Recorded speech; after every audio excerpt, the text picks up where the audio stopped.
Can the thing start, please?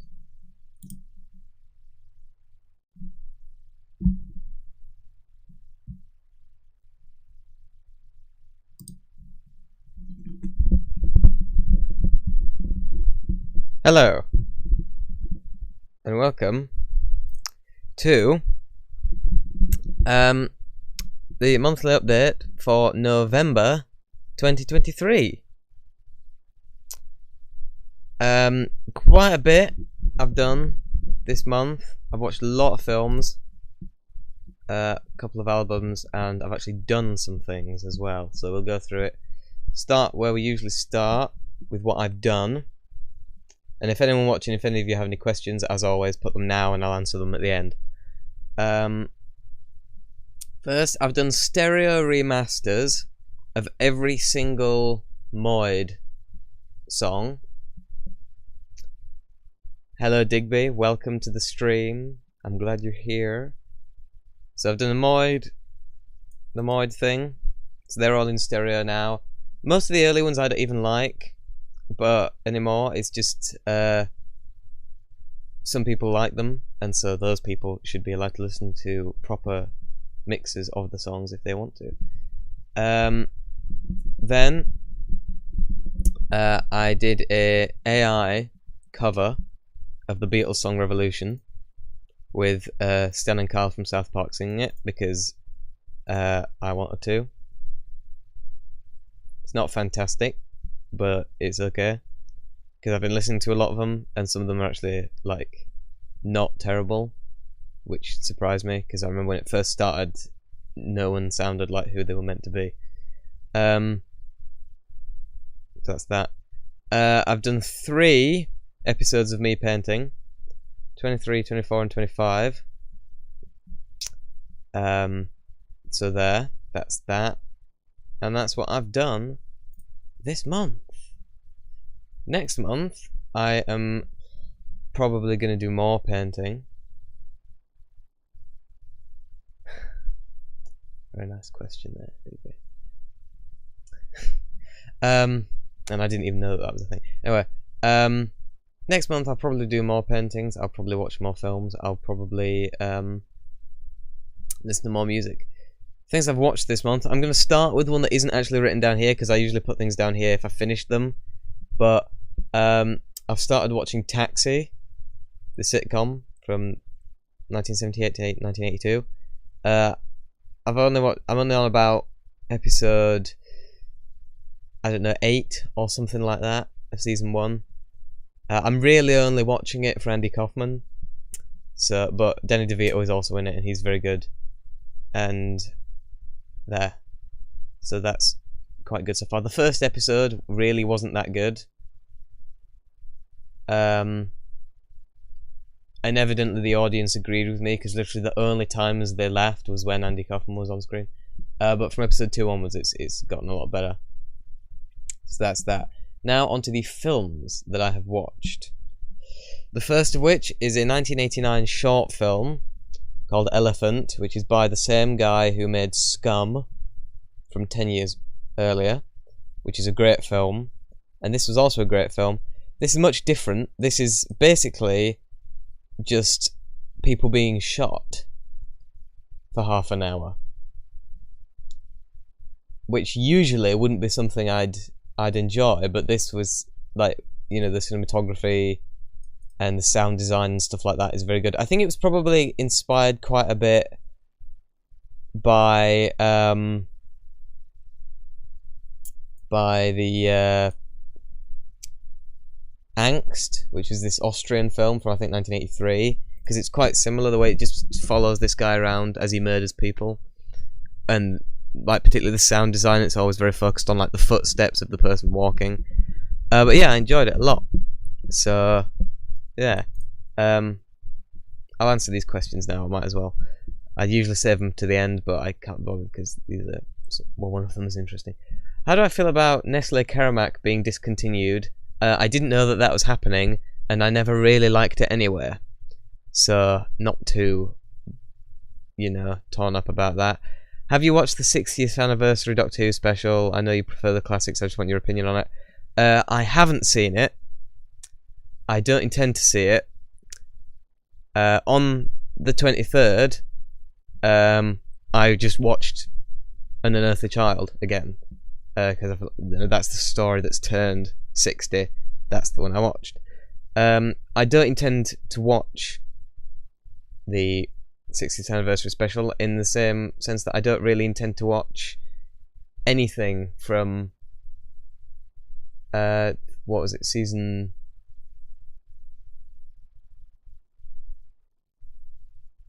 What season is it onwards? Season 11, was it? Whatever. The new stuff, I'm not interested in.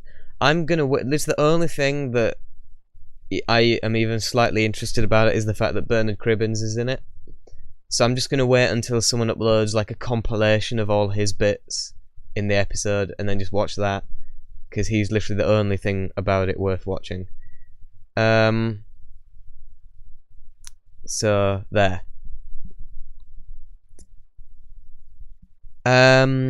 Next film I watched was The Magic Christian from 1969.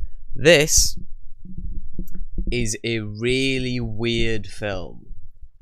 One of the strangest films I've ever watched, and I'm sure you know I've watched a lot of strange films. This one, it's got Peter Sellers, Ringo Starr, John Cleese and Graham Chapman, Spike Milligan, Christopher Lee, Yul Brynner as a woman, right? It is insane. It's very funny.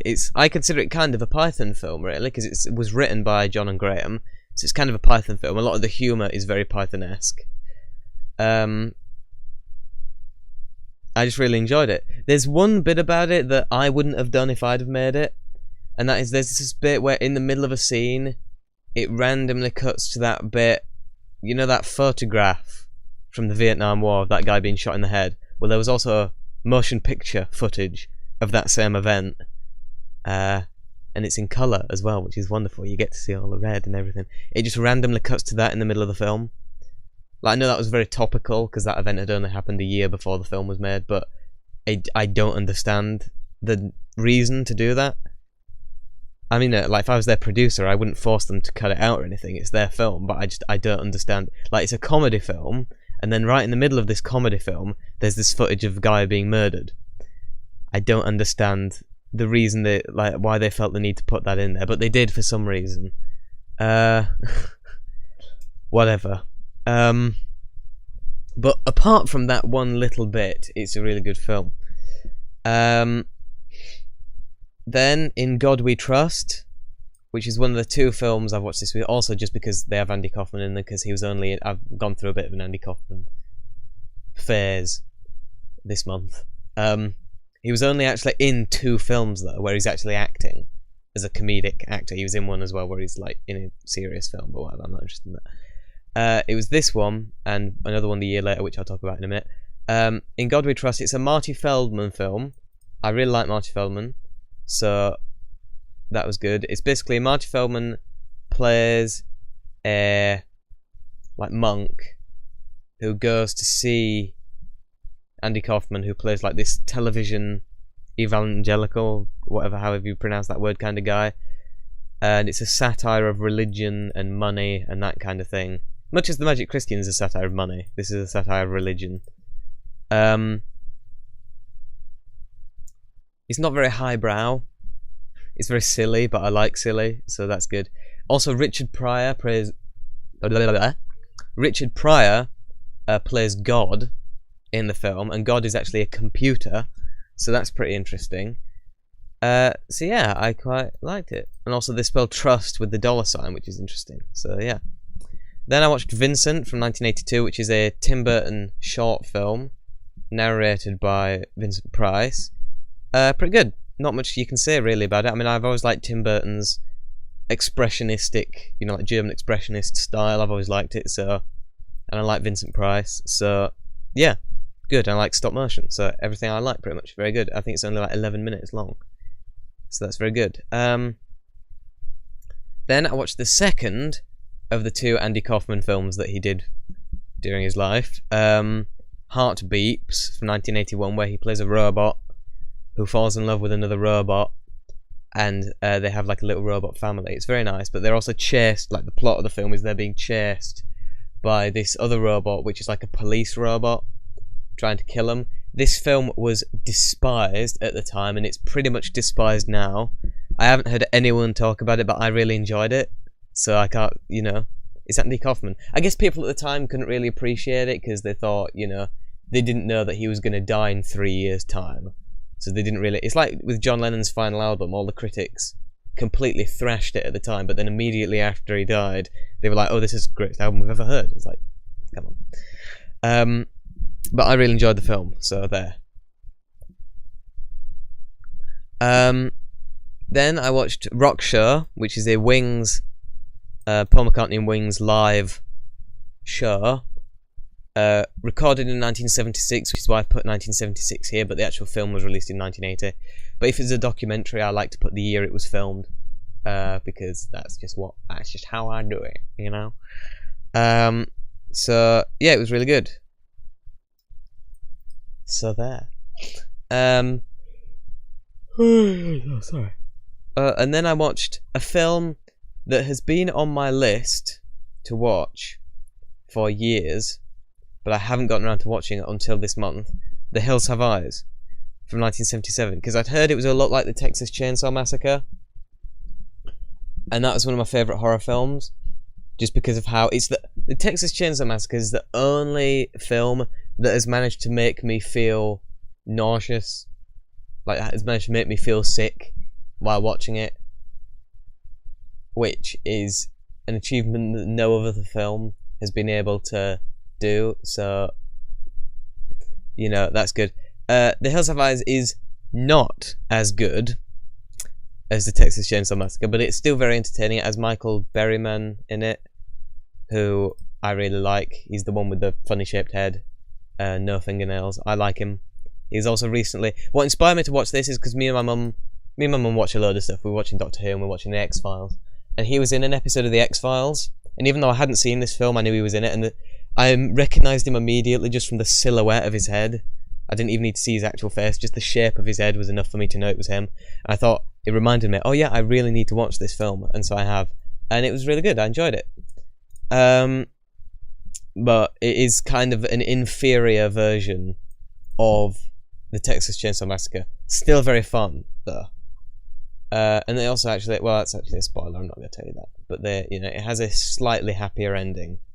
Whereas Texas Chainsaw Massacre, there's one person who survives. This is a bit better than that. Not better quality-wise, but better as in more people live, you know. So that's that. Next is albums that I have listened to. First was George Harrison's Wonderwall music from 1968, the very first solo album by a Beatle.